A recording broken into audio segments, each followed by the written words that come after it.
അവൾ എഴുന്നേറ്റ് നിന്ന കുറ്റിരോമങ്ങളിൽ കടന്നു പിടിച്ചു. തനിക്കറിയാവുന്ന പഴയ ഒരു ജിയാജിസ് സുപ്രയോഗം കൊണ്ട് ആ താടി മുകളിലേക്ക് ഉയർത്തി. അപ്പോഴുണ്ടായ ഞെട്ടൽ മൂലം തന്നെ വലയം ചെയ്ത കരം അയഞ്ഞു പോകുന്നത് അവൾക്ക് ബോധ്യമായി. നിമിഷത്തിനുള്ളിൽ അവൾ അയാളുടെ പിടിയിൽ നിന്നും കുതറി കിടക്കി വിട്ട് ചാടി എഴുന്നേറ്റു. ഒന്ന് അലറാൻ പോലും ഭീതിയും വിമിഷ്ടവും കാരണം കഴിഞ്ഞില്ല. ഒന്നും ആലോചിക്കാനും പറ്റിയില്ല. അവൾ പിന്നിൽ തന്റെ കിടപ്പുമുറിയിലെ പോളിഷ് ചെയ്ത തറയിൽ പാദപതന ശബ്ദം കേട്ടു. ഭീതിയുടെ ഭ്രാന്തൻ നിമിഷത്തിൽ അവൾ മുന്നോട്ടോടിയപ്പോൾ ഒരു കസേര തട്ടിമറിച്ചിട്ടു. വീഴുന്നതിനിടെ അവളുടെ കൈ ഒരു വാതിലിന്റെ കൈപ്പിടിയിൽ പിടിക്കാൻ കഴിഞ്ഞു. വെപ്രാളത്തിൽ അവൾ അത് തിരിച്ചു. ആരാണ് അവിടെ? പെട്ടെന്ന് ഒരു പ്രകാശധോരണി. പീറ്റർ കിടക്കയിൽ നിന്നും പാതി എഴുന്നേറ്റിരുന്നു. തറയിൽ താൻ കിടന്ന കിടപ്പിൽ അവൾ അയാളെ വിസ്മയാധീനനായി മൂകനായി തുറച്ചു നോക്കി. ഏതായാലും പീറ്റർ അല്ല, ആ രാത്രി സന്ദർശകൻ. ഒരു ടീറ്റ് കോട്ടിന്റെ പാരുഷ്യവും ഒരു കോളറിന്റെ മൃദുലതയും അവൾക്ക് അനുഭവപ്പെട്ടിരുന്നു. ജെയിൻ, എന്താണ് കുഴപ്പം? വാതിലിന്റെ ഇരുണ്ട വിള്ളലിലൂടെ കൈ ചൂണ്ടാനും അവ്യക്തമായൊരു കഥ ശ്വാസം പിടിച്ചുകൊണ്ട് പറയാനും മാത്രമേ അവൾക്ക് സാധിച്ചുള്ളൂ.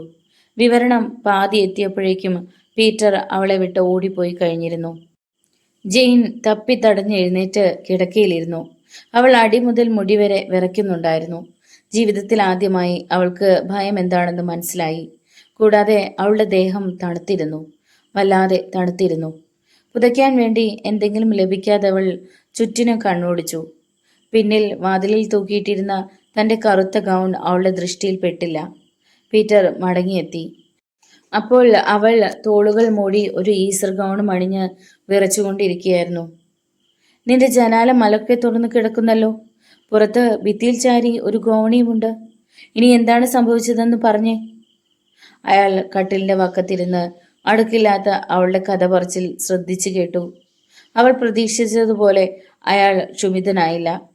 അയാളുടെ സ്വരത്തിലെ ഘനഭാവം ആദ്യം അവളെ ആശ്ചര്യപ്പെടുത്തുകയും പിന്നെ നീരസപ്പെടുത്തുകയും ഉണ്ടായി. ആളെ തിരിച്ചറിയുന്നതിനേക്കാളേറെ ഈ സന്ദർശകന്റെ വസ്ത്രധാരണത്തിലായിരുന്നു അയാളുടെ താല്പര്യം മുഴുവനുമെന്ന് തോന്നിച്ചു. അയാൾ വസ്ത്രം ധരിച്ചിരുന്നുവെന്ന് തീർച്ചയുണ്ടോ? തീർച്ചയായും അയാൾ വസ്ത്രം ധരിച്ചിരുന്നു, തെല്ലാക്ഷമയോടെ അവൾ പറഞ്ഞു. ഞാൻ പറയുന്നതൊന്ന് കേൾക്ക്. അയാൾ കോട്ട് ധരിച്ചിരുന്നു. എനിക്കത് അനുഭവപ്പെട്ടു.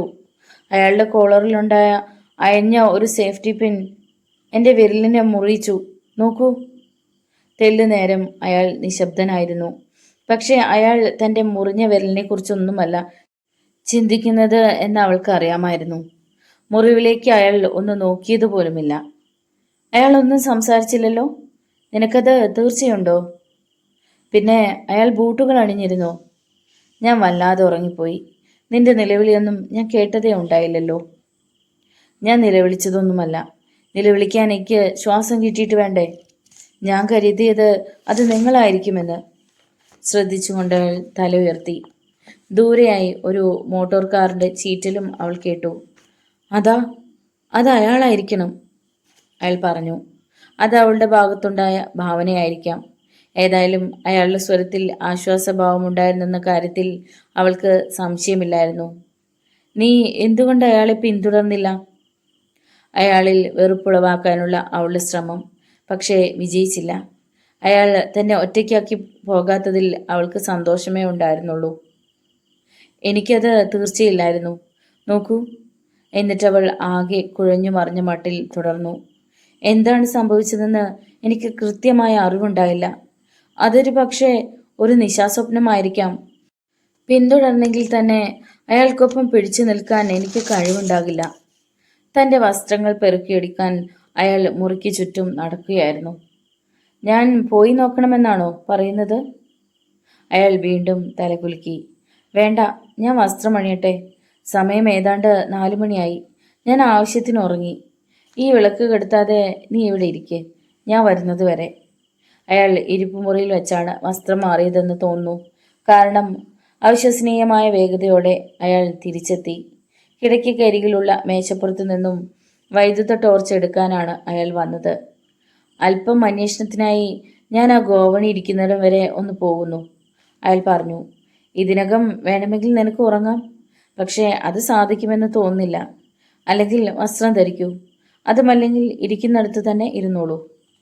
ഇത് അയാൾ പറഞ്ഞത് സ്വതസിദ്ധമായ വേഗതയിലുള്ള ആ അപൂർവ മന്ദഹാസങ്ങളിൽ ഒന്നോടുകൂടിയായിരുന്നു. എന്തോ ഒരു സന്തോഷം അയാൾക്കുണ്ടോ എന്ന തോന്നൽ അവളിലുണ്ടായി. ഗോവണിയുടെ പടികളിൽ അയാളുടെ പതന ശബ്ദം അവൾ കേട്ടു. കിടക്ക വിട്ട് എഴുന്നേറ്റ് അവൾ ഇരുപ്പുമുറിയിലേക്ക് നടന്നു. വൈദ്യുത നെരിപ്പോട് കൽക്കരി നെരിപ്പോടിന്റെ സുഖം പ്രദാനം ചെയ്തതെങ്കിലും അവൾക്കവിടെ ഇരിക്കാൻ തോന്നിയില്ല. കിടപ്പുമുറിയിലേക്ക് കടന്ന് അവൾ വാതിലടച്ച് തുറന്ന ജാലകത്തിലൂടെ താഴേക്ക് കണ്ണോടിച്ചു. അവിടെ ചരൽപ്പാതയ്ക്കരികെ പീറ്റർ നിന്നിരുന്നു. അയാളുടെ വിളക്കിന്റെ കറങ്ങുന്ന വെട്ടം പൂന്തോട്ട ശയ്യകളിൽ പതിച്ചത് അവൾ കണ്ടു. അവൾ ഏതോ ശബ്ദം പുറപ്പെടുവിച്ചിരിക്കണം. അയാൾ അവളെ വിളിച്ചു. ഏതാനും പുതിയ കാൽപ്പാടുകൾ ഇവിടെ കാണാം. സംഭാഷണ മട്ടിൽ അയാൾ തുടർന്നു. ഇത് അസാധാരണം തന്നെയെന്ന് അവൾ ജാലകമടച്ച് തിരശീലയിട്ട ശേഷം വിളക്ക് കത്തിക്കും മുമ്പ് ചിന്തിച്ചു. എത്രമാത്രം സംയമനത്തോടെ താൻ ഈ ഭയാനകമായ അനുഭവത്തെ സ്വീകരിച്ചുവെന്ന കാര്യം, ഇത്തരമൊന്ന് സംഭവിക്കുമെന്ന് താൻ മുൻകൂട്ടി കണ്ടതുപോലെയായിരുന്നു അത്. അവൾ വസ്ത്രം ധരിച്ച് മുഴുവനാക്കിയിരുന്നില്ല. അതിനു മുമ്പേ അയാൾ ഗോവണി ഇറങ്ങി ഇരുപ്പുമുറിയിലൂടെ കടന്ന് വരാന്തയിലേക്ക് പ്രവേശിക്കുന്നത് കണ്ടു. ഇരുപ്പുമുറിയിൽ ചെന്നപ്പോൾ അയാൾ വിളക്കുകളെല്ലാം തെളിച്ചിരുന്നു. ഊഷ്മളത പകരുന്ന റേഡിയേറ്ററിന് മുന്നിലെ കസേരയിൽ അവൾ ഇരുന്നതേയുള്ളൂ. അപ്പോഴേക്കും അയാൾ 2 കപ്പ് ചായയും 1 പ്ലേറ്റ് ബിസ്ക്കറ്റും കൊണ്ടുവന്ന് മേശപ്പുറത്ത് വെച്ചു. അയാൾ ചിന്തകളെ മുൻകൂട്ടി പ്രവചിക്കുന്നയാളാണെന്ന് തോന്നുന്നു. കാരണം ഇത്രയും സംഗതികൾ പെട്ടെന്ന് ചെയ്തതിൽ അവൾക്ക് ഏറെ ആശ്ചര്യമുണ്ടായി. ഇത് വളരെ നിസ്സംഗതയോടെ എടുക്കുമെന്ന് നീ വിചാരിക്കുന്നുണ്ടായിരിക്കാം, അയാൾ പറഞ്ഞു. സത്യം പറഞ്ഞാൽ എന്താണ് സംഭവിച്ചതെന്ന് ഞാൻ ഇപ്പോൾ മാത്രമേ ഒന്ന് മനസ്സിലാക്കാൻ തുടങ്ങുന്നുള്ളൂ. ഞാൻ നല്ലപോലെ ഉറക്കം വിട്ട് എഴുന്നേറ്റിരുന്നെങ്കിൽ ഞാൻ അയാളെ പിന്തുടർന്ന് അവൻ്റെ കഴുത്തൊടിച്ചേനെ. അയാളുടെ ശബ്ദത്തിലെ കാരുഷ്യം തീർച്ചയായും മൗലികകരമായിരുന്നുവെന്ന് അവൾ തീരുമാനിച്ചു. അവൾക്കും ഇതിൻ്റെ പ്രതിപ്രവർത്തനം അനുഭവവേദ്യമായിരുന്നു. ചായക്കപ്പെടുത്തപ്പോൾ അവളുടെ കൈ വിറച്ചിരുന്നില്ലെങ്കിലും അവൾ മുഴുവനായും ഞെട്ടലിൽ നിന്ന് വിമുക്തയായിരുന്നില്ല. നമുക്ക് മുറികൾ തമ്മിൽ മാറാം, അയാൾ നിർദ്ദേശിച്ചു. എനിക്കാണെങ്കിൽ ജനാല സ്ഥിരം അടച്ച് സൂക്ഷിക്കണം. 3 പാളികൾ തുറന്നിരിക്കുന്നതിലൂടെ എനിക്ക് ആവശ്യമുള്ള മുഴുവൻ വായുവും ലഭിക്കും. പക്ഷേ ഈ പക്ഷി വീണ്ടും തൻ്റെ ഉദ്യമം ആവർത്തിക്കുമെന്ന് തോന്നുന്നില്ല. സ്വർണ്ണാഭരണങ്ങളൊന്നും കാണാതെ പോയില്ലല്ലോ? അവൾ തലകുലുക്കി. അതൊരു കള്ളനല്ലായിരുന്നുവെന്ന് അവൾക്കറിയാമായിരുന്നു. അത്തരം ഒരു സാധ്യതയെക്കുറിച്ച് ഇവിടെ ചർച്ച ചെയ്യേണ്ട ആവശ്യമുണ്ടായിരുന്നില്ല. സംഭാഷണം നടത്തുക എന്നതുപോലും ഏതാണ്ടൊരു പരീക്ഷണമായി തോന്നിച്ചു. തങ്ങൾക്കിടയിൽ കുറച്ചു മാത്രമേ പൊതുവായ താല്പര്യങ്ങളും സുഹൃത്തുക്കളും ഉണ്ടെന്ന കാര്യമോർത്ത് അവൾ വിസ്മയാധീനയായി. തനിക്ക് ഇത് ഒരകന്ന താല്പര്യമേ ഉള്ളൂ എന്ന മട്ടിലാണ് അവൾ വിവാഹം എന്ന ചടങ്ങിനെപ്പറ്റി സംസാരിച്ചതെന്ന് അവൾക്ക് തോന്നി. പള്ളിയിൽ വെച്ചവൾ മാർജറി ചെയിനെ കണ്ടിരുന്നെങ്കിലും സ്വീകരണവേളയിൽ കണ്ടില്ല. നിങ്ങളവളെ ഇഷ്ടപ്പെടുന്നു? ഏതാണ്ട് അയാളുടെ മറുപടി ഊഹിച്ചെടുത്തതുപോലെ അവൾ ആരാഞ്ഞു. ശക്തമായ ഇഷ്ടാനിഷ്ടങ്ങളൊന്നുമില്ലാത്ത ഒരുതരം ഭ്രാന്തൻ ചിന്താഗതിക്കാരുടെ കൂട്ടത്തിൽ പെടുത്താവുന്ന ഒരാളായിരുന്നു അയാൾ. മാർജറിയെ തനിക്ക് ഇഷ്ടമല്ലെന്നുള്ളത് ഒരുതരം ആഹ്ലാദകാരിയായ ആശ്ചര്യ സ്വഭാവത്തോടെയാണ് അവൾ ഉൾക്കൊണ്ടത്. അവളെക്കൊണ്ട് എന്ത് ചെയ്യണമെന്നൊന്നും എനിക്കറിഞ്ഞുകൂടാ, അയാൾ പറഞ്ഞു. അവളേതായാലും അസാധാരണമാംവിധം വെറുപ്പുളവാക്കുന്നവളാണ്. പകയുള്ളവൾ എന്ന വാക്കായിരിക്കും കൂടുതൽ നല്ലത്. അവൾ നിങ്ങളോട് പകയുള്ളതായിട്ടിരുന്നിട്ടുണ്ടോ? അവൾ പെട്ടെന്ന് ചോദിച്ചു. അയാൾ ചിരിച്ചു. അവളുടെ കഠിന വിദ്വേഷം ഉണർത്തുവാൻ സാധ്യമല്ലാത്ത വിധം ഞാൻ അപ്രധാനിയായ ഒരുത്തനാണല്ലോ. ആ കുറ്റാന്വേഷകന്റെ സന്ദർശനം മുതൽ തൻ്റെ നാവിൻ്റെ തുമ്പത്ത് ഉദിച്ച ഒരു ചോദ്യം ഉന്നയിക്കാൻ ഇത് നല്ല അവസരമാണെന്ന് അവൾക്ക് തോന്നി. ഈ രാത്രിയിലെ ധീരസാഹസികൃത്യം കൊണ്ടുവന്ന വിചിത്രമായ അടുപ്പം ഏറ്റവും പരിഭ്രാന്തമായ പ്രശ്നങ്ങളും ചർച്ച ചെയ്യാനുള്ള അന്തരീക്ഷം സൃഷ്ടിച്ചിരിക്കുന്നു. എന്നിരിക്കലും അവൾക്ക് അല്പം വൈഷമ്യത അനുഭവപ്പെടാതിരുന്നില്ല. മാത്രമല്ല അവളുടെ ചോദ്യത്തെ തുടർന്നുണ്ടായ അയാളുടെ നിശബ്ദത അവളിൽ ഉളവാക്കിയ അസ്വാസ്ഥ്യത്തെ ഇരട്ടിപ്പിക്കുകയാണ് ചെയ്തത്. അതെ, ഈ സ്ത്രീ എന്നെ കൂടെ കൂടെ സന്ദർശിച്ചു എന്നത് തികച്ചും ഒരു സത്യമാണ്. പക്ഷേ അവൾ വെറുമൊരു പാചകക്കാരി മാത്രമാണ്. ഒന്നുമില്ലെങ്കിലും കുറേ വർഷങ്ങൾക്ക് മുമ്പേ അങ്ങനെ ആയിരുന്നു. അയാൾ വൈഷമ്യത്തോടെ ഇളകി ചിരിച്ചു. അവൾക്കൊരു പരാതിയുണ്ട് എന്നായിരുന്നു അവൾക്കാകെ പറയാൻ കഴിഞ്ഞത്. പിന്നെ സ്വീഡിഷ് ഉൽപ്പത്തിയുള്ള അണ്ടർസോൺ എന്നാണ് അവളുടെ പേരെന്നും പറഞ്ഞു. നീലിമ പൂണ്ടതും മേഘരഹിതവുമായ ആകാശത്തിന് മുകളിലേക്ക് സൂര്യൻ ഉദിച്ചുയർന്നിരുന്നു. പൂന്തോട്ടവും മുറ്റവും സജീവമായി. 7 മണിയായപ്പോഴേക്കും ചായയുടെ ഉത്തേജനത്തെ മറികടന്ന് അവളുടെ ശിരസ് കുനിഞ്ഞു തുടങ്ങി. അവൾ 1 മണിക്കൂർ കിടക്കണമെന്ന ഉദ്ദേശത്തോടെ മുറിയിലേക്ക് പോയി. ലഞ്ചിനുള്ള മണിമുഴക്കമായിരുന്നു അവളെ ഉണർത്തിയത്. അവൾ ഉറങ്ങുന്നതിനിടയിൽ അവിടെ പലതും സംഭവിച്ചു കഴിഞ്ഞിരുന്നു. ജനാലയിലൂടെ നോക്കിയ അവൾ പീറ്റർ നടപ്പാതയിലൂടെ സൂപ്രണ്ട് ബൂർക്കിനെ പോലെ തോന്നിച്ച ഒരാളുമൊത്ത് നടന്നു വരുന്നത് കണ്ടു. അവൾക്കുള്ള ലഞ്ചുമായി പീറ്റർ കാത്തിരിക്കുകയായിരുന്നു. അവരോട് ഞാൻ ആ നരകമണി മുഴക്കേണ്ടെന്ന് പറഞ്ഞതായിരുന്നു, അയാൾ പറഞ്ഞു. നീ നല്ല ഉറക്കത്തിലായിരുന്നതിനാൽ ഉണർത്തേണ്ട എന്ന് ഞാൻ കരുതി. ഞാൻ കണ്ടത് മിസ്റ്റർ ബൗക്കിനെ ആയിരുന്നു. തൻ്റെ അപേക്ഷ പ്രകാരമാണ് ബൗർക്ക് വന്നതെന്ന് അയാൾ വിശദീകരിച്ചു. രാത്രിയിൽ അവളുടെ മുറിയിലേക്ക് അതിക്രമിച്ച് കടന്നവൻ തന്നെയായിരുന്നു. അതിനു മുമ്പിലുള്ള രാത്രിയിൽ അവിടെയൊക്കെ അലഞ്ഞു തിരിഞ്ഞ ആൾ എന്ന കാര്യത്തിൽ അയാൾക്കൊരു സന്ദേഹമില്ലായിരുന്നു. എങ്ങനെ തനിക്കിത് മനസ്സിലായി എന്നൊന്നും അയാൾ വിശദീകരിച്ചില്ല. അയാൾ തുടർന്നു. അതിനിടെ നിനക്ക് കുഴപ്പമുണ്ടാകില്ലെങ്കിൽ ഞാനൊന്ന് പറയാം. ഞാൻ ഡൊണാൾഡ് വെയിൽസിനോട് ഒന്ന് ഇവിടം വരെ വരാൻ ആവശ്യപ്പെട്ടിട്ടുണ്ട്. ഞാൻ അയാളുടെ അടുത്തേക്ക് ചെന്നേനെ, പക്ഷേ നിന്നെ ഒറ്റയ്ക്ക് വിട്ട് പോകാൻ എനിക്ക് വയ്യ. അവൾ പെട്ടെന്ന് തൻ്റെ പ്ലേറ്റിൽ നിന്നും ദൃഷ്ടികൾ ഉയർത്തി. എന്തുകൊണ്ട്? നിങ്ങൾക്ക് അസുഖം വല്ലതുമാണോ? അവൾ ആരാഞ്ഞു. ഏയ്, ആ, ഓ ശരി, എനിക്ക് സുഖം തന്നെ. തീർച്ചയായും നമ്മുടെ മധുവിധുവിന് നടുവിലേക്ക് വരുന്നതിൽ അയാൾക്ക് അത്ര താല്പര്യമില്ലെന്ന് വരികിലും. ഇത് പറഞ്ഞപ്പോൾ അയാളുടെ ദൃഷ്ടികളിൽ നിറയെ ചിരിയായിരുന്നു. അയാൾ മാർജറിയെയും കൊണ്ടുവരുമോ? പീറ്റർ തലയാട്ടി.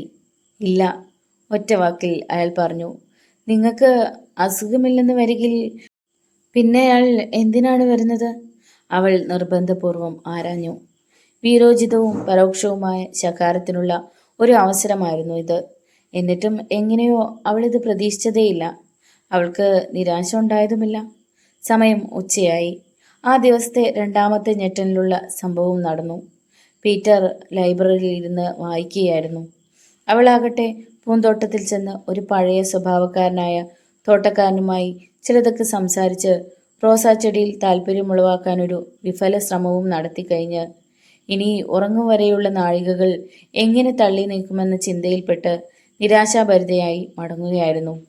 അവൾ വരുന്നത് കണ്ട് പീറ്റർ ദൃഷ്ടികൾ ഉയർത്തി. എന്നിട്ട് പെട്ടെന്ന് താൻ വായിച്ചിരുന്ന പുസ്തകം ഒളിച്ചുവെച്ചു. ഈ വിചിത്ര സാഹചര്യം അവളുടെ ജിജ്ഞാസയെ ഉണർത്തി.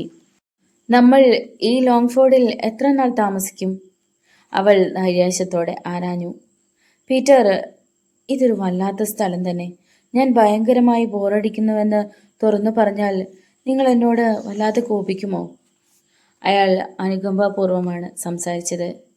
ഞാനും അതേ കാര്യം തന്നെയാണ് ആലോചിച്ചിരുന്നത്, അയാൾ കുറ്റസമ്മതം നടത്തി. നിന്നോട് പറയാതെ തന്നെ ഞാൻ റിഡ്സ് കാർട്ടിൽ ഒരു സ്യൂട്ട് ഏർപ്പാടാക്കിയിട്ടുണ്ട്. ഒന്നുമില്ലെങ്കിലും തിയേറ്ററുകളിലെങ്കിലും പോകാൻ സാധിക്കും.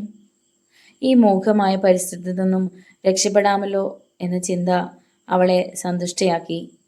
അച്ഛൻ അറിയരുത്, അദ്ദേഹത്തിന് ഇതൊന്നും മനസ്സിലായെന്ന് വരില്ല, അവൾ അറിയിച്ചു. എപ്പോഴാണ് നമ്മൾ സ്ഥലം വിടുന്നത്? മറ്റന്നാളാകാതെ താൻ പറഞ്ഞ സൂട്ട് ശരിയാകില്ലെന്ന് അയാൾ അവളോട് പറഞ്ഞു. ഞാൻ വന്നു കയറിയപ്പോൾ എന്തായിരുന്നു നിങ്ങൾ വായിച്ചിരുന്നത്? വളരെ കുറ്റബോധത്തോടെ അയാൾ ആ പുസ്തകം എടുത്ത് കാണിച്ചു. ചിത്രരചനയെക്കുറിച്ചുള്ള ഒരു ഫ്രഞ്ച് കൃതിയായിരുന്നു അത്. അയാൾക്കൊരു ഹോബി ഉണ്ടായിരുന്നെന്ന കാര്യം അവൾ വിസ്മരിച്ചു പോയി. അക്കാര്യം അവൾ പറഞ്ഞു. ഞാനിതിനോട് ഒരുപാട് കടപ്പെട്ടിരിക്കുന്നു, അയാൾ പറഞ്ഞു.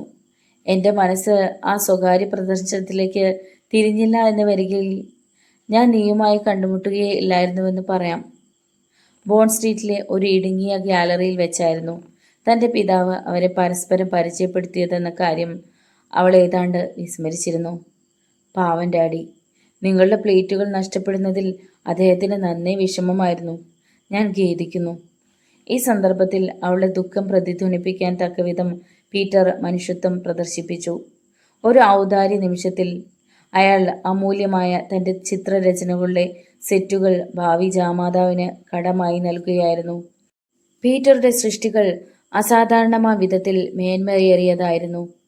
ഒരു പോസ്റ്റ് കാർഡിനേക്കാളും വലിപ്പമില്ലാത്ത നഷ്ടപ്പെട്ട പ്ലേറ്റുകൾ തൻ്റെ പരമമായ ഉദ്യമത്തിൻ്റെ സാക്ഷാത്കാരമായിരുന്നു. അത് വല്ലാത്ത കഷ്ടമായി. അത്രയും നല്ലൊരു പണി ഞാനിനി ചെയ്യാൻ പോകുന്നില്ല. മ്ലാനതയുടേതായൊരു ചിത്രം കണക്കെ അയാൾ പറഞ്ഞു. അത് കഴിഞ്ഞ് അയാൾ ആഹ്ലാദപുരസരം ചിരിച്ചു. അവർ പറയുന്നതാകട്ടെ, നമ്മൾ ഇംഗ്ലീഷുകാർക്കൊന്നും കലാപരമായ അഭിരുചികൾ ഇല്ലെന്ന്. പ്ലേറ്റുകൾ തിരികെ കെട്ടാൻ ഞാൻ 1000 പൗണ്ട് വാഗ്ദാനം ചെയ്തിരുന്നതാണ്. പക്ഷേ കിട്ടിയ ആൾക്ക് അവ മാസ്റ്റർ പീസുകളായിരുന്നു. നെരിപ്പോടിനെതിരെ താടി കൈപ്പത്തിയിൽ ഒതുക്കി മനസ്സിലേതോ ദ്രുതഗതിയിലുള്ള ചിന്തകളുമായി അയാളെ ഉറ്റുനോക്കി അവളൊരു ഉയരം കുറഞ്ഞ കസേരയിൽ ഇരിക്കുകയായിരുന്നു. എനിക്ക് തോന്നുന്നത്, ഈ മനുഷ്യൻ, എന്താണ് നിങ്ങൾ അയാളെ വിളിക്കുന്നത്, ആ ബുദ്ധിമാൻ, ഒരു ചിത്രരചനക്കാരനും ആയിരിക്കുമെന്നാണ്. ഡാഡി പറഞ്ഞത് സമർത്ഥനായൊരു കലാകാരനെ അത്തരമൊരു പണി സാധിക്കൂ എന്നാണ്. ചില സാമ്പിളുകൾ അദ്ദേഹം കണ്ടിരുന്നു. എനിക്കും അങ്ങനെ തോന്നുന്നു. അയാളുടെ സ്വരം തികച്ചും അലസമായിരുന്നു. അജ്ഞാതനായ ഈ വ്യാജരേഖക്കാരൻ്റെ കലാപരമായ കഴിവുകളെക്കുറിച്ചൊന്നും അയാൾക്ക് വലിയ മതിപ്പില്ല എന്നത് വ്യക്തമായിരുന്നു. ബുദ്ധിമാനെക്കുറിച്ചുള്ള സൂചന അയാളുടെ നർമ്മബോധത്തെ തിരിച്ചു കൊണ്ടുവന്നു. ഇത് കൂടുതൽ സംഭാഷണത്തിന് വഴിയൊരുക്കി. കുറച്ചു കഴിഞ്ഞ് അവൾ എഴുന്നേറ്റ് ഹാളിലേക്ക് നടന്നു. പാർക്കിലേക്ക് കണ്ണു നട്ട് അവൾ വാതിൽക്കൽ നിൽക്കുമ്പോഴായിരുന്നു ഒരു കാറിനെക്കുറിച്ച് അവൾ ശ്രദ്ധിച്ചത്. അതൊരു സാധാരണ ല്യൂമൗസിൻ കാർ ആയിരുന്നില്ല. അത് കുറെ കൂടി വലുതും പഴയ മാതൃകയിലുള്ളതുമായിരുന്നു. തിളങ്ങുന്ന ഓറഞ്ച് നിറത്തിൽ ഒരു തടാകത്തിൻ്റെ ചിത്രം അതിൽ പെയിന്റ് ചെയ്ത് വച്ചിരുന്നു. ഇതിൻ്റെ പുറത്ത് സുവർണ നിറവും പൂശിയിരുന്നു.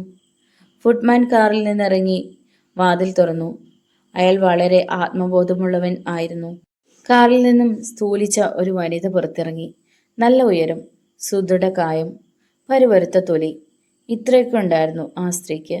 പക്ഷേ തടിച്ചു വീർത്ത ശരീരത്തിനും പ്രകാശിതമായ മുഖത്തിനുമപ്പുറം ഒരു കാലത്ത് ആ മുഖത്ത് ആവാസിച്ചിരുന്ന സൗന്ദര്യ ധോരണിയെക്കുറിച്ച് ജെയിന് മനസ്സിലാക്കാൻ കഴിഞ്ഞു. അവരുടെ തടിച്ച കരങ്ങളിൽ കയറുകളില്ലായിരുന്നു. വിരലുകൾ നിറയെ മോതിരങ്ങളായിരുന്നു. കാതിൽ വജ്രക്കല്ലുകൾ. കഴുത്തിൽ തൂക്കിയിട്ടിരുന്ന തിളങ്ങുന്ന പതക്കം മാറിടം വരെ എത്തിയിരുന്നു. പൂമുഖത്തിന് കീഴെ നിന്ന് അവർ സൗമ്യഭാവേന ആ പെൺകുട്ടിയെ തുറച്ചു നോക്കി. നിങ്ങളാണ് അദ്ദേഹത്തിൻ്റെ ഭാര്യ, അല്ലേ? ഞാനാണ് മാഡം അണ്ടർസോൺ. മാഡം അണ്ടർസോൺ, ആ പാചകക്കാരി. ഇതാണ് ആ നിഗൂഢ വനിത, പീറ്ററെ ഏതാണ്ട് എന്നും സന്ദർശിച്ചിരുന്ന സ്ത്രീ. അവളുടെ സ്വരം സാധാരണ മട്ടിലുള്ളതും കഠിനവുമായിരുന്നു. അവൾ തൻ്റെ യഥാർത്ഥ രൂപം മറയ്ക്കാനോ മാന്യതയുടേതായൊരു പരിവേഷം നൽകുന്നതിന് ശ്രമിക്കുകയോ ഉണ്ടായില്ല. അതെ, ഞാനാണ് മിസ്സിസ് ക്ലിഫ്റ്റൺ. ആ തടിച്ച വനിത വല്ലാതെ കിതയ്ക്കുന്നുണ്ടായിരുന്നു.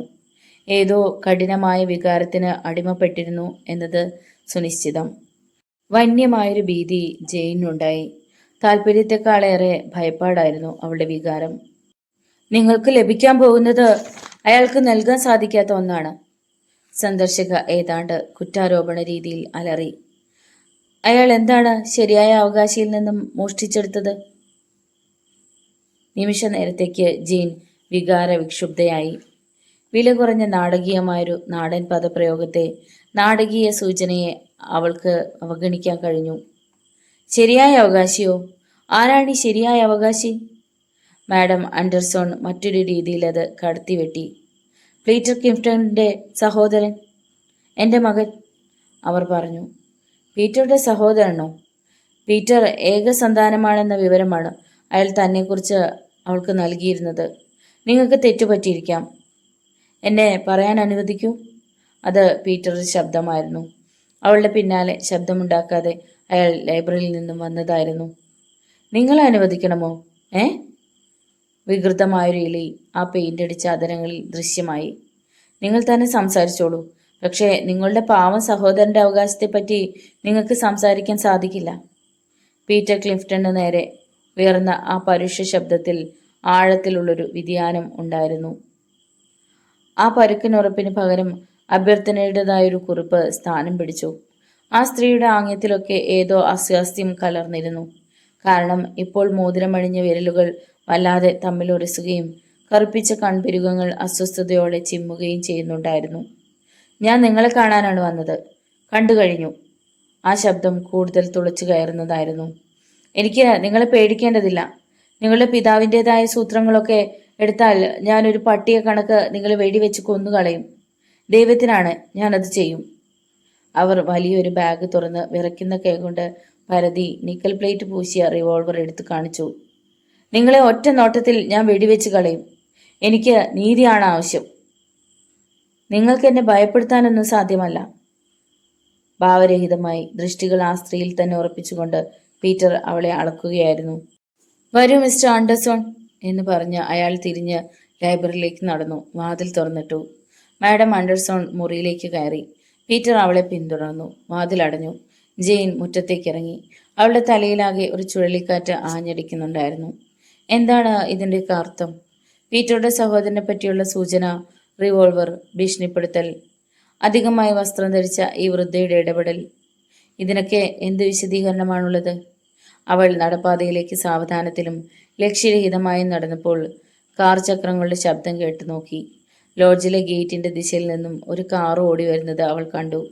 അതിനകത്തെ ആ നീലച്ച ശരീരം ആരുടെയാണെന്നറിഞ്ഞ അവളുടെ ഹൃദയം ഒന്ന് കുതിച്ചു. മുറ്റത്തിനു കുറുകെ ഓടി അവൾ കൈകൾ വീശി. ഞാൻ വളരെയധികം ഖേദിക്കുന്നു. ആർച്ചറി പോകലും മറ്റൊരുപാട് പണികളും ഉണ്ടായിരുന്നു. അവളുടെ കൈ പിടിച്ചു കുലുക്കിയപ്പോൾ ഡൊണാൾഡ് ചെയിൻ വെയിൽസിന്റെ വെളുത്ത പല്ലുകൾ ദൃശ്യമായിരുന്നു. ഏതായാലും നിങ്ങൾ വന്നതിൽ വളരെ സന്തോഷം, അവൾ ആത്മാർത്ഥമായി പറഞ്ഞു. അത്ഭുത ലോകത്തേക്ക് സ്വാഗതം. അയാൾ വീണ്ടും മന്ദഹസിച്ചു. ആഹ്ലാദകാരിയായൊരു അത്ഭുത ലോകം അല്ലേ? ഞാൻ അങ്ങനെ പ്രതീക്ഷിക്കുന്നു, അയാൾ അഭിപ്രായപ്പെട്ടു. ഇതിനു മുമ്പ് ഒരിക്കലും ജെയിൻ ഡൊണാൾഡുമായോ അയാളുടെ ഭാര്യയുമായോ വിശ്വാസപരമായി ഇടപെട്ടിരുന്നില്ലെന്നത് വിചിത്രമായ ഒരു വസ്തുത തന്നെയായിരുന്നു. അയാളിൽ ഒഴിവാക്കിയ പ്രതികരണം അത്ഭുതാവഹമായിരുന്നു. അയാൾ അവളെ നിർനിമേഷമായി നോക്കിക്കൊണ്ട് തന്നെ നിന്നു. ദൈവത്തെ പ്രതി അയാളൊന്ന് നിശ്വസിച്ചു. എന്നിട്ട് പെട്ടെന്ന്, നിങ്ങൾക്ക് അയാളെ അറിയില്ലല്ലോ എന്ന് ചോദിച്ചു. ഇയാളുടെ വെപ്രാളത്തിൽ എന്തോ തമാശ കലർന്നിരുന്നു. പിന്നെ അയാളുടെ ദൃഷ്ടികൾ ഏറെ വിടരുന്നത് അവൾ കണ്ടു. മാഡം അട്ടർസോണിന്റെ കോച്ച് വീടിനപ്പുറത്തേക്ക് നീങ്ങിയിരുന്നു. നടന്നു പോകുമ്പോൾ അവരത് കണ്ടു. ആൻഡർസൺ അവരെവിടെ ഉണ്ടായിരുന്നോ? അയാളുടെ മുഖം വിളറുകയും കൂർമ്മിക്കുകയും ചെയ്തു. അത്ഭുതപൂർവ്വം അവൾക്ക് അയാളെ തന്നെ നോക്കാനേ കഴിഞ്ഞുള്ളൂ. നിങ്ങൾക്ക് അവളെ അറിയാമോ? ആരാണിവൾ? ഈ ചോദ്യം അവസാനിക്കും മുമ്പ് അയാൾ ധൃതിയിൽ വീടിനെ സമീപിക്കുകയായിരുന്നു. അയാൾ പൂമുഖത്ത് എത്തും മുമ്പേ മാഡം ആൻഡർസൺ പ്രത്യക്ഷപ്പെട്ടു. പൗഡർ പൂശിയ അവരുടെ മുഖം ചുവന്നിരുന്നു. രാജകീയ ഭാവത്തോടെ അവൾ ഡ്രൈവറോട് ഒരാംഗ്യം കാണിച്ചു. കാറ് അവളുടെ സമീപത്തേക്ക് നീങ്ങി. അവളെ കണ്ട ഉടനെ ചെയിനി വെൽസ് നിന്നു. ആ യന്ത്രം അതിലെ അസാമാന്യ ഭാരവുമായി നീങ്ങി മറയും വരെ അയാൾ അനങ്ങിയതോ സംസാരിച്ചതോ ഇല്ല. അവർ എത്ര സമയം ഇവിടെ ഉണ്ടായിരുന്നു? അയാളുടെ ചോദ്യം ഏതാണ്ട് പരുഷമായിരുന്നു. കുറച്ച് മിനിറ്റുകൾ മാത്രം, ജീൻ ആശ്ചര്യപൂർവ്വം പറഞ്ഞു. ആരാണിവൾ? അയാളുടെ ദീർഘനിശ്വാസം അവൾ കേട്ടു. ഒരാളിൽ നിന്നും വലിയൊരു ഭാരം നീങ്ങിയതുപോലെയുള്ള ദീർഘനിശ്വാസം. ആ സ്വരം കൂടുതൽ മയപ്പെട്ടതായി തോന്നിച്ചു.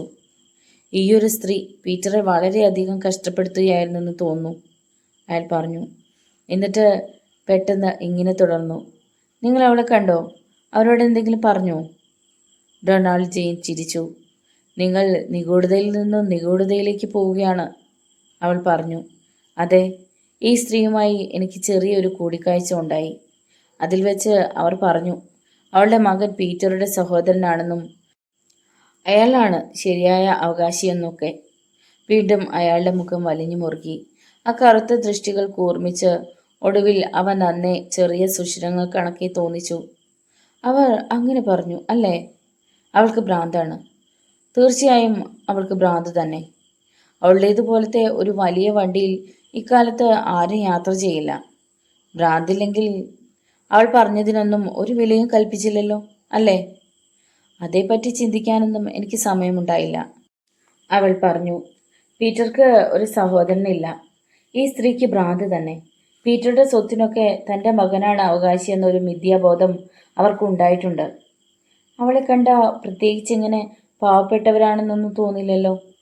മിന്നിത്തിളങ്ങുന്ന വജ്രങ്ങളെപ്പറ്റി ഓർത്തുകൊണ്ട് ജെയിൻ പറഞ്ഞു. വെയിൽസ് തലകുലുക്കി. അവൾ ഒരു ധനിക ആകേണ്ടതായിരുന്നു. അത് അവരുടെ സ്വഭാവത്തെ കൂടുതൽ അസാധാരണമാക്കുന്നുണ്ട്. ഇക്കാര്യത്തിൽ അവളെ തനിക്ക് വിശ്വസിപ്പിക്കേണ്ടതാണെന്ന കാര്യത്തിൽ അയാൾക്ക് അങ്ങേയറ്റത്തെ ആകാംക്ഷ ഉണ്ടായിരുന്നു. വളരെ കൂടുതൽ ആകാംക്ഷയെന്ന് അവൾ സ്വന്തം കുൽസിതമായ ബുദ്ധി കൊണ്ട് ആലോചിച്ചു പോയി. പീറ്റർ വർഷങ്ങൾക്ക് മുമ്പ് തന്നെ അവളെ അറസ്റ്റ് ചെയ്യിച്ചേനെ. പക്ഷേ അയാൾ വളരെ ദയാലുവാണ്. ഹലോ, പീറ്റർ എൻ്റെ പഴയ പയ്യനാ. കൈകൾ ഫ്ലാനൽ കീശകളിലേക്ക് തിരുകി ചുണ്ടിൽ ഒരു അർദ്ധമന്ദഹാസവുമായി പീറ്റർ ക്ലിഫ്റ്റൺ വീട്ടിൽ നിന്നും ഇറങ്ങി വരികയായിരുന്നു. ആ പെൺകുട്ടിയോട് ഒന്നും ഉരിയാടാതെ ഡൊണാൾഡ് വെൽസ് മുന്നോട്ടാഞ്ഞ് അയാളുടെ കൈ പിടിച്ച് തിരികെ വീട്ടിലേക്ക് തന്നെ കൊണ്ടുപോയി. 4 മണിക്കൂർ കഴിഞ്ഞ് ഡൊണാൾഡിൻ്റെ കാർ തിരികെ പോകുന്ന സ്വരം കേട്ട് അവർക്ക് സ്വന്തം കാതുകളെ വിശ്വസിക്കാനായില്ല. ഗുഡ് ബൈ പറയുകയോ ഒരക്ഷരം പോലും ഉരിയാടുകയോ ചെയ്യാതെയാണ് അയാൾ പോയത്. ആദ്യം അവൾ രസിച്ചു. അത് കഴിഞ്ഞ് അല്പം കോപമുണ്ടായി. പീറ്ററുടെ പക്കൽ നിന്നും യാത്രാമൊഴി സന്ദേശം അറിഞ്ഞ ശേഷമേ തനിക്ക് മനസാന്നിധ്യം വീണ്ടെടുക്കാനായുള്ളൂ. അയാൾക്ക് ധൃതി പിടിച്ച പട്ടണത്തിൽ പോകേണ്ടതായി. എന്തിനാണ് അയാൾ ധൃതിയിൽ പോയത്? അവൾ ഏതാണ്ട് പരുക്കൻ മട്ടിൽ തന്നെ ആരാഞ്ഞു. ഞാൻ എന്നെ കാണാൻ അയാളോട് ആവശ്യപ്പെട്ടു. ആ സ്ത്രീയെക്കുറിച്ച് നിനക്ക് എന്തു തോന്നുന്നു? അവളെ പിന്തുടർന്ന് അയാൾ ലൈബ്രറിയിലേക്ക് ചെന്നു. അവൾക്ക് വേണ്ടി ഒരു ചാരുകസേര നിവർത്തിയിട്ടു. പക്ഷേ അവൾ ലൈബ്രറിയിലെ മേശയ്ക്കരികിൽ നിന്നതേയുള്ളൂ. അതിൽ അവളുടെ വിരലുകൾ താളം പിടിക്കുന്നുണ്ടായിരുന്നു. എനിക്കായി വേറെ ഏതെങ്കിലും അത്ഭുതങ്ങളുണ്ടോ? അവൾ ആരാഞ്ഞു. ആ സ്വരത്തിലെ എന്തോ ഒന്ന് അയാളെ രസിപ്പിച്ചു. അയാൾ ചിരിച്ചു. ഞാൻ വല്ലാതെ ഖേദിക്കുന്നു. പീറ്റർ ക്ഷമായാചന നടത്തി. എങ്കിലും അയാൾക്കൊരു ലഭ്യതയും ഉണ്ടായില്ല, പരിഭ്രാന്തിയുമില്ലായിരുന്നു. അവളൊരു അത്ഭുതമുളവാക്കുന്ന സ്ത്രീയാണല്ലേ? അയാൾ മറ്റൊരു ചോദ്യത്തിനു വേണ്ടി കാത്തു നിൽക്കുകയായിരുന്നു. അവൾ അയാളെ നിരാശപ്പെടുത്തിയതുമില്ല. നിങ്ങളുടെ സഹോദരനെക്കുറിച്ച് അവൾ എന്തർത്ഥത്തിലാണ് സംസാരിച്ചത്? അയാൾ തെല്ലൊന്നും മന്ദഹസിച്ചു. അത് ഞങ്ങളുടെ കുടുംബവക അസ്ഥിപഞ്ജരങ്ങളിൽ ഒന്നാകുന്നു. അയാൾ തുടർന്നു. എന്നെ സംബന്ധിച്ചിടത്തോളം ഏറ്റവും ചെറുത്. എൻ്റെ ധാരണ എൻ്റേതൊരു സന്മാർഗരഹിതമായ മനസ്സാണെന്നാണ്. പക്ഷെ എൻ്റെ പിതാവിൻ്റെ വക ആ പ്രത്യേക ദൗർബല്യമൊന്നും എന്നെ ഒരു വിധത്തിലും അലോസരപ്പെടുത്തുന്നതേയില്ല. അങ്ങനെ വേണമെന്നിരിക്കലും. ഇത് കേട്ട് അവൾ നിശബ്ദത പാലിച്ചു. ഓഹോ, അങ്ങനെയാണോ? അവൾ വല്ലാത്ത മട്ടിൽ ആരാഞ്ഞു. അത് അങ്ങനെ തന്നെ. ഞാൻ ഖേദിക്കുന്നു. മിസ്സിസ് ആൻഡർസോൺ എൻ്റെ അറിവിൽപ്പെട്ടിടത്തോളം മിസ്സിസ് ആൻഡർസോൺ ആകുന്നു. അവർക്ക് പൂർവികൻ എന്ന തെളിച്ചമില്ലാത്ത ആശയം വളരെയധികമുണ്ട്. ഈ എസ്റ്റേറ്റിൽ അവളുടെ മകന് ഒരു പങ്കുണ്ട് എന്നാണ് അവളുടെ സങ്കല്പം. അയാളുടെ ചോദ്യദൃഷ്ടികൾ അവളിൽ തറച്ചു. തനിക്ക് വിശ്വാസമായോ എന്നവ ആരായുന്നത് പോലെ തോന്നിച്ചു. ഇത് വളരെ വികൃതമാണ് അല്ലേ? ഈ പറഞ്ഞത് അളവിൽ ഏതാണ്ട് മനുഷ്യവിദ്വേഷപരമോ മുടന്തനോ ആയ ഒരു പ്രകരണ വിശേഷമാണ് ഉണ്ടാക്കിയത്. അവൾക്ക് ഞെട്ടലൊന്നും ഉണ്ടായില്ല. വെളിപാടിൻ്റെതായൊരു അസന്തുഷ്ടി പോലും ഉളവായതുമില്ല. ആകെ അവൾക്കുണ്ടായ ഒരേ ഒരു വികാരം ആശ്വാസത്തിൻ്റെതായിരുന്നു. അതെ, വളരെ. നിങ്ങളത് കാര്യമാക്കുന്നുണ്ടോ? ഞാൻ ബ്രൂക്കിനോട് ഡിന്നറിന് വരാൻ പറഞ്ഞിട്ടുണ്ട്. ഇത് കേട്ട് അവൾ തെല്ലി പരിഭ്രമിച്ചു. ആ പോലീസ് ഓഫീസറോ? പീറ്റർ, നിങ്ങൾക്ക് ഈ കുറ്റാന്വേഷകർ സദാസമയം ചുറ്റിനും വേണമെന്നുണ്ടോ? ഞാനത് വിശദമാക്കിയതാണെന്ന് തോന്നുന്നു. അയാൾ ചിരിച്ചു. വാസ്തവത്തിൽ ഞാൻ നൽകിയ വിശദീകരണത്തെ ഇനി എനിക്ക് മോടി പിടിപ്പിക്കാനാവില്ല. ബുർക്ക് എൻ്റെ നല്ല ചങ്ങാതിയാണ്. അയാൾ എനിക്ക് വേണ്ടി പലതും ചെയ്തിട്ടുണ്ട്. അയാൾ വരുന്നതിൽ നിനക്ക് അനിഷ്ടകരമായ എന്തെങ്കിലും ഉണ്ടോ? അങ്ങനെയെങ്കിൽ ആ വരവ് റദ്ദാക്കിയേക്കാം. അവൾക്ക് ഇതിൽ യാതൊരു എതിർപ്പുമില്ലായിരുന്നു. മൂന്നാമതൊരാൾ ഡിന്നർ വേളയിലുണ്ടെങ്കിൽ അത്രയും അസ്വസ്ഥത ഒഴിവായി കിട്ടും. അയാൾ രാത്രി ഇവിടെ തങ്ങുന്നു. പീറ്റർ നിഷേധരൂപേണ തലകുലുക്കി. ഡിന്നർ കഴിഞ്ഞാലുടൻ അയാൾ ലണ്ടനിലേക്ക് പോകും. അവരുടെ സംഭാഷണത്തിന് ഒരു പരസ്പര ബന്ധവുമില്ലായിരുന്നു. അവരുടെ അസാധാരണ ബന്ധത്തെക്കുറിച്ചുള്ള വെളിപാടിനും. രസികത്വം നിറഞ്ഞ തയ്യാറെടുപ്പോടെ പീറ്റർ അവൾ പറഞ്ഞത് സമ്മതിച്ചു. അയാളുടെ അനുസരണ ഏതാണ്ട് മനുഷ്യത്വരഹിതമെന്നപോലെ കാണപ്പെട്ടു. ഇരുണ്ടതും തെല്ലുവികൃതവുമായിരുന്ന ഒരു പ്രപഞ്ചത്തിലേക്ക് നോക്കിക്കൊണ്ട് അവൾ തൻ്റെ കിടപ്പുമുറിയിലെ ജാലകത്തിനടുത്തായിരുന്നു. തൻ്റെ വിവാഹം കേവലമായൊരു സ്വപ്നമായിരുന്നു എന്നായിരുന്നു അവളുടെ ആശ്ചര്യം മുഴുവനും. ചില കാര്യങ്ങൾ നോക്കുമ്പോൾ ഇതൊരു സന്തുഷ്ട സ്വപ്നം പോലെ. പീറ്റർ സാവധാനത്തിൽ മുറ്റം കുറുകെ കടക്കുന്നത് കണ്ട അവൾ സ്വയം ഇങ്ങനെ പറയാൻ തോന്നി. അതാ നിന്റെ ഭർത്താവ്. അയാളുടെ പേരാണ് നിനക്കുള്ളത്. മരണം വേർപിരിക്കുന്നതുവരെ നീ അയാളുടെ ഭാര്യയാകുന്നു. ഈ ഭയാനകമായ അനിവാര്യത പോലും അവളെ കുലുക്കിയില്ല. തന്റെ വിവാഹത്തിന്റെ അവിശ്വസനീയമായ സ്വഭാവവിശേഷത്തെക്കുറിച്ച് താൻ വിശ്വസിക്കാത്തതുപോലെ ഉച്ചമേലിൽ ബേസിൽ ഹേലിന്റെ ഒരു കത്തുണ്ടായിരുന്നു. കൈയിഷ്ടം കണ്ടപ്പോഴേ അവളുടെ മനസ്സൊന്ന് പതറി. റാപ്പറിൽ പൊതിഞ്ഞ ഒരു ദിനപത്രവും ഈ കത്തും കൂടെയാണ് പീറ്റർ അവളുടെ മുറിയിൽ എത്തിച്ചത്. പോസ്റ്റ്മാനെ ഞാൻ കണ്ടതേയില്ലല്ലോ, അവൾ ആശ്ചര്യപൂർവ്വം പറഞ്ഞു. അയാൾ 1 മണിക്കൂർ മുമ്പ് വന്നിരുന്നു. കത്ത് തരാൻ ഞാൻ മറന്നുപോയതാണ്, അയാൾ പ്രതിവചിച്ചു. അവൾ കവർ പൊളിച്ചു. ബേസിലിന് എന്താണ് പറയാനുള്ളത്? താൻ ആ പ്രഭാതത്തിൽ ബോൺമൗത്തിൽ നിന്ന് മടങ്ങിയതേയുള്ളൂ എന്ന് അയാൾ പറഞ്ഞിരുന്നു. ലണ്ടൻ പോസ്റ്റ് മാർക്ക് കണ്ടപ്പോൾ കത്ത് നേരത്തെ പോസ്റ്റ് ചെയ്തതാണെന്ന് മനസ്സിലായി. എൻ്റെ പ്രിയങ്കരിയായ സ്നേഹക്കിളി, എപ്പോഴാണ് നിന്നെയൊന്ന് നേരാവണ്ണം അന്തസ്സോടെ ക്ഷണിക്കാൻ സാധിക്കുന്നത് എന്ന കാര്യമോർത്ത് ഞാൻ ആശ്ചര്യപ്പെടുകയായിരുന്നു. നീ ഇവിടെ നിന്ന് പോയ ആ രാത്രി നിന്റെ പിതാവ് വല്ലാതെ നിരാശാകുലനായതിൻ്റെ പേരിൽ ഞാൻ വൈകിയാണെങ്കിലും ബോൺമൗത്തിലേക്കുള്ള തീവണ്ടി കയറുകയാണുണ്ടായത്. അതെന്തുകൊണ്ടെന്ന് എനിക്ക് കൃത്യമായി അറിയില്ല. ബാക്കിയുള്ളത് അപ്രധാനമായ വ്യക്തിഗത അനുഭവങ്ങളുടെ കാലാനുക്രമണിക മാത്രമായിരുന്നു. അകാരണമായി ഈ കത്ത് അവളെ ഈർഷ്യാകുലയാക്കി. അലസമായി അവൾ ഈ ചെറിയ കടലാസ് കഷ്ണത്തിൻ്റെ മറുവശം നോക്കി. അതിൽ അയാൾ ഒരു പിൻകുറിപ്പ് എഴുതിയിരുന്നു. അയാളുടെ വൈചിത്രമാർന്ന ഒരു തന്ത്രം. നിന്നെക്കുറിച്ച് എനിക്ക് വല്ലാത്ത വ്യാകുലത ഉണ്ട്. സത്യസന്ധമായി പറയട്ടെ, എൻ്റെ പ്രവൃത്തി ശരിയാണോ? നമ്മളിൽ ആരെങ്കിലും ധനമോഹത്തിനെതിരായുള്ള ഈ ആർത്തിക്കെതിരെ നാം എല്ലാം ത്യജിക്കാൻ തയ്യാറാകേണ്ടിയിരിക്കുന്നു. പിൻകുറിപ്പ് അവസാനിച്ചു, ഒരു വിരാമചിഹ്നം പോലുമില്ലാതെ. ഈ സന്ദേശത്തിന് വല്ല തുടർച്ചയുമുണ്ടോ എന്നറിയാൻ ജെയിൻ കവർ മുഴുവൻ പരിശോധിച്ചു. ഒന്നും ഉണ്ടായില്ല. പക്ഷെ അത് തുറന്നപ്പോൾ അവളൊരു കണ്ടുപിടുത്തം നടത്തി. കവറിൻ്റെ ഫ്ലാപ്പ് പുറകോട്ട് ചുരുണ്ടിരുന്നു.